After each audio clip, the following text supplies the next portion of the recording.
मुख्यमंत्री पुष्कर सिंह धामी का तूफानी चुनावी प्रचार। आज उत्तरकाशी टेहरी के दौरे पर रहेंगे सीएम धामी। उत्तरकाशी के भटवाड़ी और टेहरी के घनसाली में रोड शो के साथ करेंगे जनसभा।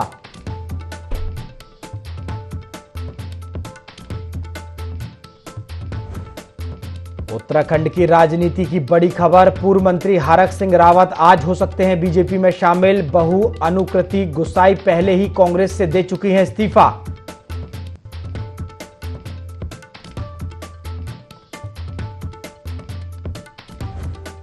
उत्तराखंड में जोरों पर चुनावी सरगर्मी। व्यक्तिगत टिप्पणियों पर चुनाव आयोग ले रहा संज्ञान। कांग्रेस सह प्रभारी दीपिका पांडे को पीएम मोदी पर टिप्पणी को लेकर एआरओ ने भेजा नोटिस।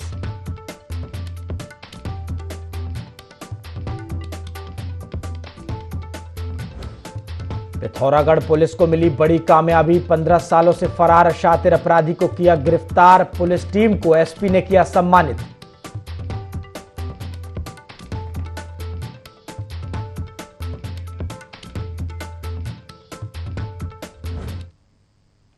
नमस्कार, IND 24 देख रहे हैं आप और मैं हूं आपके साथ प्रभात पांडे। बुलेटिन की शुरुआत देहरादून से आ रही बड़ी खबर के साथ करेंगे, जहां उत्तराखंड की राजनीति से बड़ी खबर है। पूर्व मंत्री हरक सिंह रावत आज बीजेपी में शामिल हो सकते हैं। आपको बता दें, सूत्रों के हवाले से यह खबर है। बहू अनुकृति गुसाई पहले ही कांग्रेस से इस्तीफा दे चुकी है। आज भाजपा का दामन थामेंगे हरक सिंह रावत। कांग्रेस के दिग्गज नेता हरक सिंह रावत आज भाजपा का दामन थामने वाले हैं।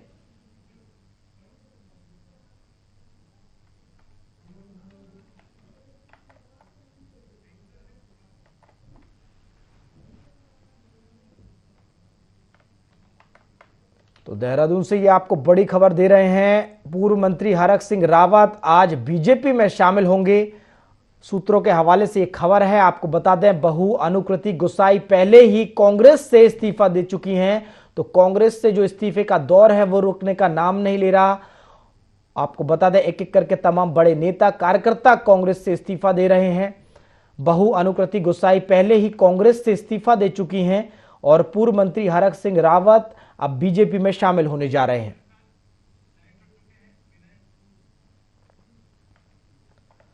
और इस खबर पर ज्यादा जानकारी के साथ हमारे सहयोगी विनय सूद हमारे साथ लाइव जुड़ गए हैं। विनय, देहरादून उत्तराखंड की राजनीति में यह बड़ी खबर है। पूर्व मंत्री हरक सिंह रावत आज बीजेपी में शामिल होने जा रहे हैं। कहीं ना कहीं कांग्रेस में जो इस्तीफे का दौर है वो लगातार जारी है, थमने का नाम नहीं ले रहा है।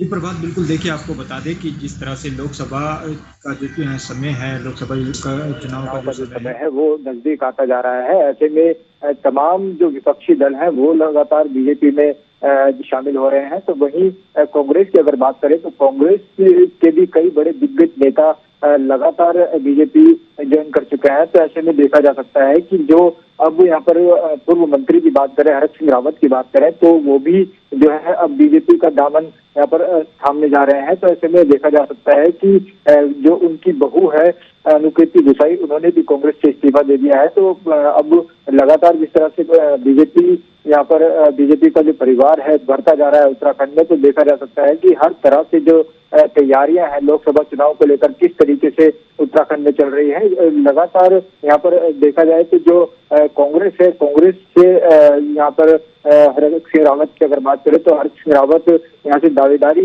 जो है इस दौरान कर रहे थे लोकसभा चुनाव में हरिद्वार से टिकट के लिए। तो उनके जो समर्थक थे उनको टिकट ना मिलने से जो है उन्होंने भी इस दौरान इस्तीफा दे दिया था और बीजेपी में शामिल हुए थे। तो एक जो मतलब महत्वपूर्ण जो यहाँ पर माना जा रहा है, कारण जो महत्वपूर्ण माना जा रहा है वो ये भी माना जा रहा है कि उनको हरिद्वार लोकसभा सीट से जो है टिकट नहीं दिया गया था, जिसके बाद ये नाराजगी उन्होंने जताई है। तो अब पूरी तरह से बीजेपी का जो कुनबा है वो लगातार बढ़ता जा रहा है। बीजेपी में लगातार कांग्रेस के कई बड़े दिग्गज नेता इस दौरान शामिल हो चुके हैं। जी बिल्कुल विनय, पूर्व मंत्री रहे हैं हरक सिंह रावत। ऐसे में उनका कांग्रेस छोड़ देना कहीं ना कहीं कांग्रेस के लिए एक बड़ी चिंता का विषय है। कांग्रेस को कहीं ना कहीं एक बड़ा झटका है, क्योंकि वो बीजेपी में शामिल हो जाएंगे और सामने लोकसभा चुनाव है। जिस तरीके से हम देख रहे हैं कि तमाम नेता और कार्यकर्ता कांग्रेस का दामन एक एक करके छोड़ते हुए नजर आ रहे हैं। जी प्रभात, बिल्कुल देखिए, जिस तरीके से मैंने अभी बताया कि काफी जो है बड़े नेता जो है कांग्रेस के इस दौरान हरक सिंह रावत माने जाते रहे हैं, तो ऐसे में उनका जो है कांग्रेस से इस्तीफा देने के बाद बीजेपी में आना काफी महत्वपूर्ण जो है इस दौरान माना जा रहा है, क्योंकि देखा जाए उनकी नाराजगी भी जो है इस दौरान दिखाई दे रही है, क्योंकि हरिद्वार लोकसभा सीट से जिस तरह से वो लगातार टिकट की मांग कर रहे थे, लोकसभा का जो टिकट है हरिद्वार से उनको मिले, लेकिन उनको नहीं मिल पाया। हरीश रावत के बेटे वीरेंद्र रावत को जो है यहाँ पर टिकट मिला है, तो जो उनकी नाराजगी है, उनके कार्यकर्ताओं की जो नाराजगी है इस दौरान देखने को मिली। बड़ी संख्या में कांग्रेसियों ने जो है बीजेपी का दामन थामा, तो आज जो है यहाँ पर हरक सिंह रावत भी इस दौरान बीजेपी का दामन थाम सकते हैं, और काफी जो यहाँ पर बड़ा नुकसान एक तरह से देखा जाए तो कांग्रेस को इस दौरान होने वाला है। काफी बड़ा झटका जो है कांग्रेस को लगने वाला है। जी शुक्रिया विनय तमाम जानकारी के लिए। तो आपको बता दें, पूर्व मंत्री हरक सिंह रावत अब बीजेपी में शामिल होने जा रहे हैं। अगली बड़ी खबर का रुख करते हैं। बिहार के पूर्व मुख्यमंत्री लालू प्रसाद यादव के बड़े बेटे तेज प्रताप यादव हरिद्वार पहुंचे। यहां पहुंचकर उन्होंने दक्षिण काली माता मंदिर में पूजा अर्चना की और दर्शन किए। इसी के साथ तेज प्रताप यादव ने भोलेनाथ की पूजा भी की और मां गंगा में स्नान किया, जिसके बाद हरिद्वार में बाबा भोलेनाथ का आशीर्वाद लेने के बाद तेज प्रताप वापस बिहार रवाना हो गए। उन्होंने इस दौरान की तस्वीरों को अपने सोशल मीडिया प्लेटफॉर्म पर साझा किया।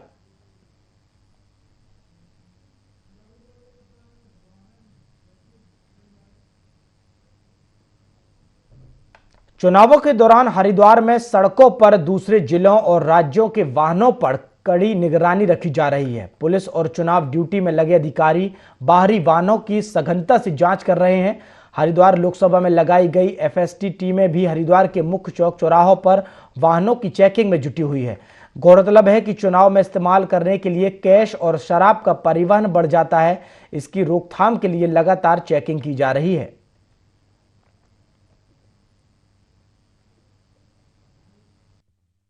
लोकसभा सामान्य निर्वाचन 2024 निर्विघ्न और नियमानुसार संपन्न हो सकें, इसके लिए जिला प्रशासन द्वारा विभिन्न टीमें गठित की गई हैं जो वाहनों की चेकिंग कर रही हैं, ताकि कोई असंवैधानिक या गैर कानूनी सामान या पैसा जिसका गलत प्रयोग चुनाव प्रक्रिया में हो सके, इसे रोका जा सके, इसकी चेकिंग की जा सके और नियमानुरूप और पूरी तरह से वैधानिक तरीके से ये चुनाव संपन्न हो, इसको दृष्टिगत रखते हुए एफएसटी टीम अपने काम में संलग्न है।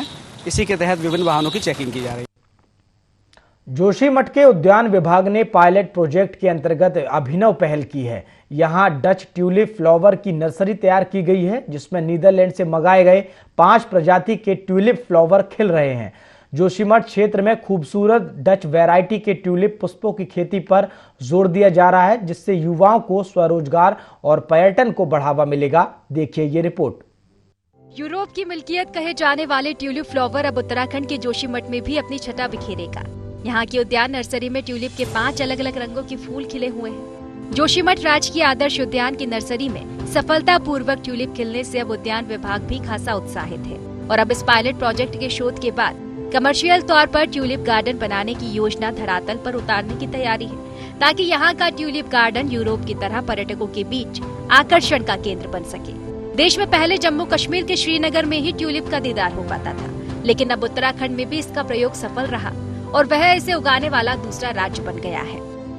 पायलट प्रोजेक्ट के तौर पे लगभग 4500 ट्यूलिप बल्बों का रोपण किया था, जिसे कि हमने नीदरलैंड से मंगाया था और अभी आप अगर देख पाएंगे तो उनमें फ्लावरिंग हो चुकी है और इससे हम यहाँ के सीमांत किसानों को और जो यहाँ के होटल व्यवसायी हैं उनको हम प्रोत्साहित करने के लिए हमने ये पहल की है, ताकि वो भी अपने होम स्टेज में, अपने बगीचों में या अपने होटल रिजॉर्ट में इस तरीके का फ्लोरिकल्चर करें और किसानों की आमदनी के साथ साथ यहाँ के टूरिज्म को भी एक नई पहचान मिल सके। जोशीमठ में नीदरलैंड से आए 4400 ट्यूलिप के पौधे को रोपा गया था, जिसमें अब खूबसूरत फूल खिल रहे हैं।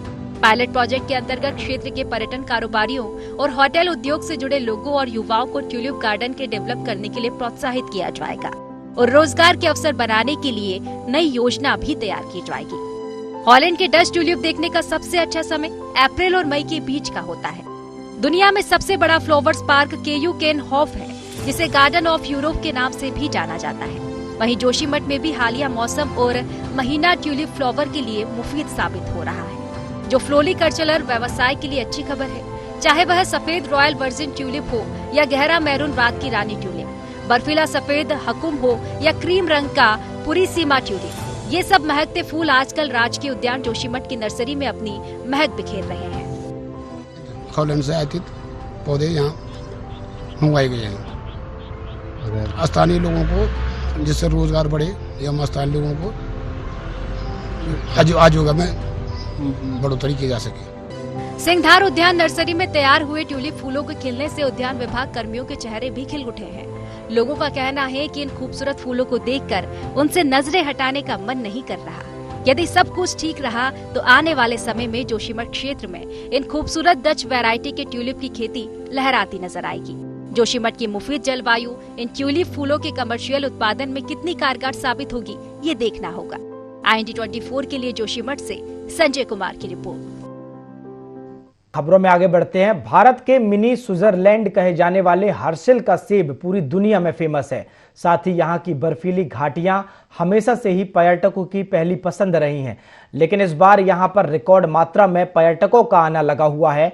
यहाँ हर जगह लोग प्रकृति के नज़ारों का आनंद लेते दिखाई दे रहे हैं।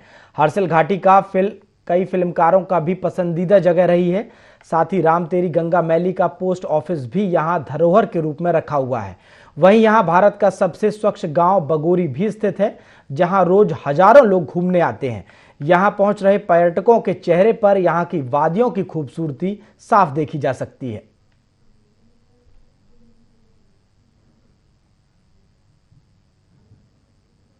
से इश्क हो गया। जगह इतनी खूबसूरत है। मैं तीसरी बार आ रहा हूँ और इस बार सब परिवार के साथ हैं हम लोग। जहाँ हम रुके हुए हैं बहुत प्यारा, बहुत कंफर्टेबल, बहुत अच्छा स्टे है। जो इनके ओनर हैं अपने किशोर जी, उनकी एक अपनी वार्मथ है यहाँ पे, जो हम लोगों को बार बार यहाँ खींच के ले आती है। बाकी नेचुरल ब्यूटी हमारे लिए तो बहुत सरप्राइज़ था कि हम आए थे तो धूप निकली हुई थी, अगले दिन मौसम पलटा, कल बर्फ़बारी हुई, सभी को मज़ा आ गया। बहुत ही खूबसूरत जगह, बहुत ही अच्छे लोग और बहुत ही अच्छा वातावरण। अनपैरेलल ब्यूटी जिसको बोलते हैं, untouched. This is the best part of Harshil और बागोरी विलेज दोनों। हवा पानी काफ़ी साफ है। बेसिक सुविधाएं हमारी सरकार ने दी गई हैं। यहाँ पे पानी बिजली की कोई दिक्कत हमें हुई नहीं। बाकी होम स्टे अगर आप देखोगे सब लकड़ी से बना हुआ है, काफ़ी अच्छा है। एकदम ऐसा फील कराता है कि आप दुनिया से एक अलग कोने में आए हो, तो आपको अच्छा फील हो। सुकून की ज़िंदगी है, तो काफ़ी अच्छा लगा यहाँ आके। हमें बारे में जितना सुना था उससे भी बहुत ज़्यादा सुंदर है। अब जब स्नोफॉल हुई कल, तो उसके बाद जो हमें नज़ारे मिले देखने को, और जो मतलब मेरा तो पहली बार था स्नोफॉल देखना एक्सपीरियंस, तो काफ़ी अच्छा लगा। वातावरण सब कुछ बहुत अच्छा है, लोग बहुत अच्छे हैं। खासकर जहाँ हम रह रहे हैं अभी बहुत अच्छे से मैनेज कर रखा है चीज़ें, और मीन्स जैसे कि जितनी लिमिटेड सुविधा हम सोच रहे थे यहाँ मिलेगी, उससे बहुत ज़्यादा मिली है। सबसे पहली बड़ी बात, इस हाइट पे, इस एरिया में, इस टाइम पे बिजली पानी 24 घंटे आना, और मतलब हर चीज़ है आपके पास, जो आपको खाना है पीना है, सब्जी बिजली पानी सब कुछ बहुत अच्छे से। तो मतलब काफ़ी अच्छा लगा कि हाँ, आप इस ऊंचाई पे आके भी, यहाँ आके भी इतने दुर्गम इलाके में आपको सब कुछ मिल रहा है, और आप एक अपना अच्छा जीवन व्यतीत कर सकते हैं, एक अपना अच्छा समय व्यतीत कर सकते हैं। देहरादून में परिवहन विभाग लोकसभा चुनाव की तैयारियों में जुटा है। संभागीय परिवहन अधिकारी सुनील शर्मा ने बताया कि चुनाव को देखते हुए पोलिंग पार्टी को मतदान केंद्र तक ले जाने के लिए 1300 से ज्यादा वाहनों की डिमांड की गई है। हमने करीब 1600 वाहनों का अधिग्रहण कर लिया है। साथ ही 20% वाहनों को रिजर्व में रखा गया है।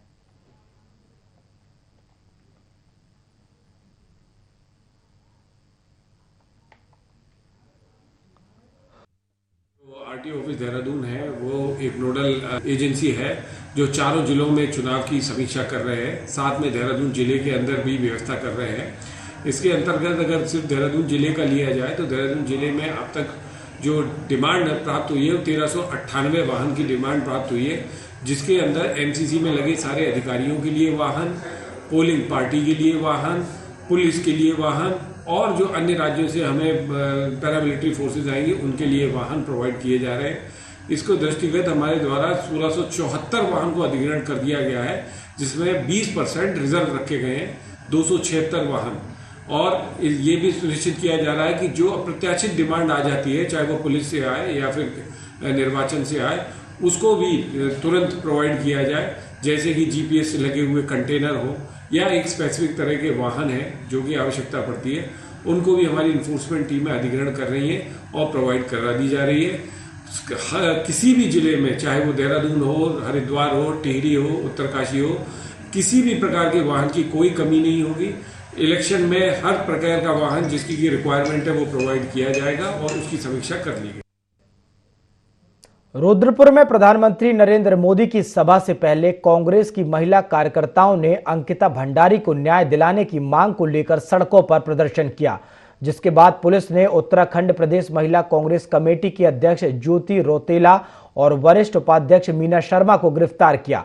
बता दें कि प्रधानमंत्री के रुद्रपुर आगमन से पूर्व उत्तराखंड प्रदेश महिला कांग्रेस कमेटी की अध्यक्ष ज्योति रौतेला और वरिष्ठ उपाध्यक्ष मीना शर्मा सहित महानगर अध्यक्ष मोनिका ढाली जैसे ही अंकिता भंडारी को न्याय दिलाने की मांग को लेकर डीडी चौक पहुंची, वहां तैनात पुलिस ने उनको गिरफ्तार कर लिया।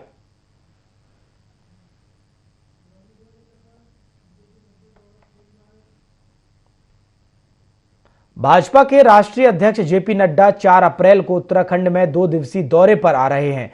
इस दौरान चुनावी रैलियों को संबोधित करेंगे। साथ ही हरिद्वार में 5 अप्रैल को उनका रोड शो होगा, जिसको लेकर विधायक विनोद चमोली ने बताया कि पार्टी राष्ट्रीय अध्यक्ष जेपी नड्डा 4 अप्रैल को पिथौरागढ़ और विकास नगर में रैली करेंगे। वह देहरादून में टेहरी लोकसभा सीट की टोली बैठक में शिरकत करेंगे।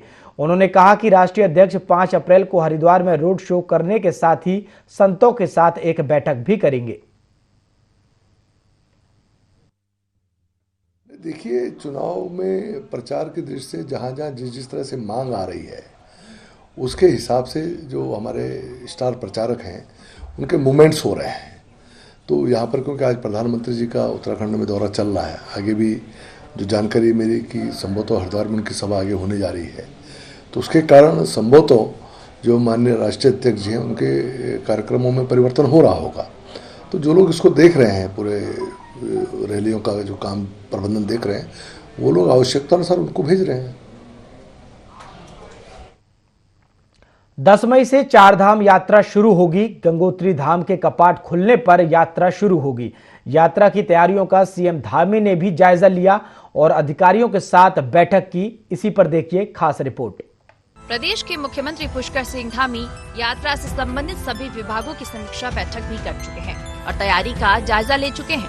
मुख्यमंत्री पुष्कर सिंह धामी ने कहा कि यात्रा को वह खुद मॉनिटर कर रहे हैं, वही विभागों के साथ लगातार समीक्षा की जा रही है, जिससे यात्रा में आने वाले श्रद्धालुओं के लिए बेहतर इंतजाम किया जा सके। उन्होंने कहा कि यात्रा में देश विदेश से आने वाले श्रद्धालुओं को सरल और व्यवस्थित यात्रा का अनुभव कराने के लिए सरकार प्रयास कर रही है। 4 धाम यात्रा की पूरी तैयारियां हो गई हैं और लगातार मैंने भी उसकी समीक्षा की है। सभी प्रकार की व्यवस्थाओं को सुनिश्चित कर रहे हैं, लोगों की अच्छी यात्रा हो, लोगों के लिए सुरक्षित हो, सुगम हो, सरल हो और किसी को कोई 4 धाम में आने वालों को कोई परेशानी न हो, क्योंकि देश दुनिया के तीर्थयात्री आते हैं, श्रद्धालु आते हैं, धार्मिक लोग आते हैं, उन सब की भावनाओं को ध्यान में रख के काम करें। राज्य सरकार के साथ साथ बद्री केदार मंदिर समेत केदारनाथ और बद्रीनाथ में आने वाले सभी श्रद्धालुओं के लिए पैदल यात्रा मार्ग को दुरुस्त करने में जुटी हुई है, जबकि केदारनाथ धाम में यात्रियों के रहने की व्यवस्था भी की जा रही है। पिछले साल हुई यात्रा में श्रद्धालुओं के सैलाब ने नए रिकॉर्ड कायम किए थे, जिसे देखते हुए इस साल भी उम्मीद की जा रही है कि यात्रा में फिर से नया रिकॉर्ड कायम होगा। 2023 में हुई यात्रा में 56 लाख से ज्यादा श्रद्धालुओं ने दर्शन किए थे, जिनमें सबसे ज्यादा केदारनाथ धाम में 19,61,277, बद्रीनाथ धाम में 18,32,132, गंगोत्री में 9,05,174, यमुनोत्री में 7,35,244 और हेमकुंड साहिब में 1,77,463 श्रद्धालुओं ने मत्था टेका था। बद्रीनाथ केदारनाथ मंदिर समिति के अध्यक्ष अजेंद्र अजय ने कहा, पिछले 2 सालों में 4 धाम यात्रा में बड़ी संख्या में श्रद्धालु उत्तराखंड पहुंचे हैं। साल 2022 में 46 लाख से ज्यादा श्रद्धालुओं ने 4 धाम के दर्शन किए थे, जबकि 2023 में यह आंकड़ा 56 लाख तक पहुंच गया है। विगत 2 वर्षों में जो 4 धाम यात्रा है वो उसने एक नया कीर्तिमान स्थापित किया है और लगातार श्रद्धालुओं की संख्या, तीर्थयात्रियों की संख्या नए नए कीर्तिमान स्थापित कर रही है। इस वर्ष भी हमें अनुमान है और सूचनाएं भी प्राप्त हो रही है कि बड़ी भारी संख्या में श्रद्धालु तीर्थयात्री हमारे धामों में आएंगे। माननीय प्रधानमंत्री जी के विजन के अनुरूप वहां पर व्यापक स्तर पर पुनर्निर्माण के कार्य चल रहे हैं। विपरीत मौसम के बावजूद वहां पर कई चुनौतियां रहती हैं, लेकिन उसके बावजूद जो हमारी एजेंसियां हैं वो बहुत अच्छे तरीके से पुनर्निर्माण के कार्यों को वहां पर अंजाम दे रही है। बद्रीनाथ केदारनाथ मंदिर समिति के स्तर से भी जो भी आवश्यक सुविधाएं हैं यात्रा व्यवस्थाओं को लेकर के वो अपनी तैयारियों को, अपनी कार्य योजना को अंतिम रूप दिया जा रहा है। सनातन धर्म में 4 धाम यात्रा का काफी महत्व है। 2013 की आपदा के बाद केदारनाथ धाम में केंद्र सरकार के सहयोग से पुनर्निर्माण कार्य किया जा रहा है, जो विपरीत मौसम में भी चल रहा है, जिसे जल्द ही पूरा कर लिया जाएगा। बता दें कि केदारनाथ में मौसम काफी खराब रहता है, कभी बारिश तो कभी बर्फबारी के चलते पुनर्निर्माण कार्यों में रुकावट होती है। इसके बावजूद 4 धाम यात्रा में श्रद्धालुओं की संख्या में लगातार बढ़ोतरी हो रही है। वहीं लोकसभा चुनाव के कारण सभी व्यवस्थाओं को अंतिम रूप दिया जा रहा है। IND 24 की रिपोर्ट। प्रधानमंत्री नरेंद्र मोदी ने रुद्रपुर पहुंचकर जनसभा को संबोधित किया। इस बीच कांग्रेस पार्टी की प्रदेश सह प्रभारी दीपिका पांडे ने पीएम मोदी से 6 सवाल किए हैं। उनका कहना है कि प्रधानमंत्री नरेंद्र मोदी उत्तराखंड दौरे पर आए हैं, इसलिए बेहतर होगा कि वह जनता के सामने इन 6 सवालों का जवाब जरूर दें। उन्होंने उम्मीद जताई है कि प्रधानमंत्री हिम्मत जताते हुए हमें और उत्तराखंड की जनता को इन सवालों के जवाब अवश्य देंगे। भूमि पर आज आगमन हो रहा है, हम लोग भी उनका स्वागत कर रहे हैं, लेकिन उत्तराखंड की जनता की तरफ से कांग्रेस ये सवाल उनके सामने कर रही है कि आखिर अंकिता भंडारी उनके परिवार का हिस्सा है कि नहीं, क्या अंकिता भंडारी की मौत के बाद उसे न्याय मिलेगा कि नहीं। उसके परिवार के लोग दर दर भटक रहे हैं और लगातार उत्तराखंड की महिलाएं इसके लिए आंदोलनरत हैं। मोदी जी का अंकिता भंडारी के मामले में जो VIP है उसका नाम आज उजागर करके उसे जेल के सलाखों के पीछे भेजेंगे कि नहीं। बुलेटिन में फिलहाल इतना ही। देश और दुनिया की तमाम खबरों के लिए आप देखते रहिए IND 24। नमस्कार।